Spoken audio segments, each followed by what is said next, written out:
on knowing that God exists and that He alone should be worshipped. Reason and the law.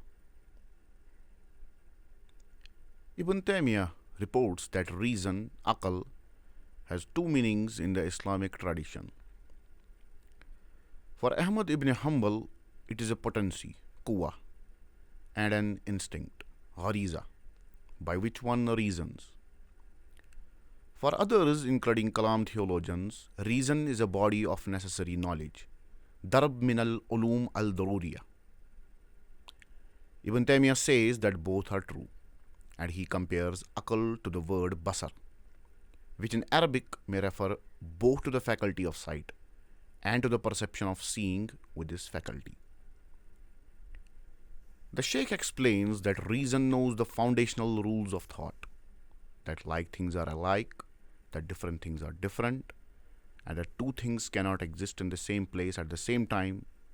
For example, it is neither rational nor possible to combine black and white in one place at one time, and something cannot be simultaneously existent and non-existent.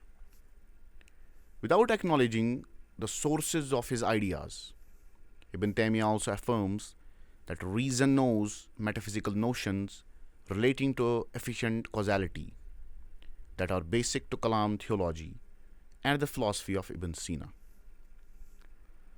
With Kalam theology, it is known by clear reason that an existent is either originated, muhaddas, or eternal, qadim, either created or uncreated. And with Ibn Sina, it is known by clear reason that an existent is either necessary in itself, wajib bin nafsihi, or not necessary by itself, either sufficient apart from another, ghani amma siwahu, or in need of another. With these metaphysical oppositions in place, the Sheikh sets forth simple and direct cosmological arguments for God's existence. The existence of the Creator is known necessarily by reason from the fact of created existence. It is common sense that everything needs a cause and that all things must have an originator that is ultimately eternal and self-sufficient. The originated being itself knows through clear reason that it has an originator. Every creature is by its very existence a sign, necessarily entailing the essence, unity, and attributes of the Creator, and it is the way of the prophets to point to God by mentioning these signs. The existence of the self-sufficient and external existent, which is necessary in itself, is known by the necessity of reason, zarurat al-aql, and from the need of every originated event from an originator, muhaddis, as well as from the need of something possible, mumkin, for something else to give it existence, mujid.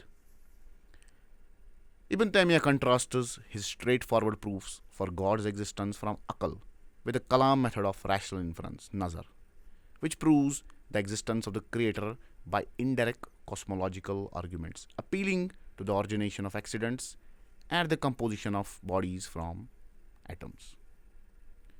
He criticizes especially the Mu'tazilis and some Ashari and Hanbali theologians for making nazar the initial human obligation. He argues that this method, whose origins he traces to Jahm bin Safwan, who died in 745 AD, is not a necessary basis for knowledge of God's existence. Speculation of this sort leads to error.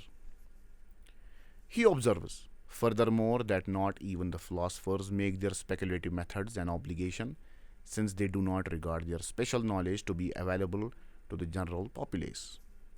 Rather, according to Ibn Taymiyyah, God's origination of the human being after it was non-existent is known directly by all through reason apart from prophetic revelation, even though the prophets and the Quran also use this form of proof.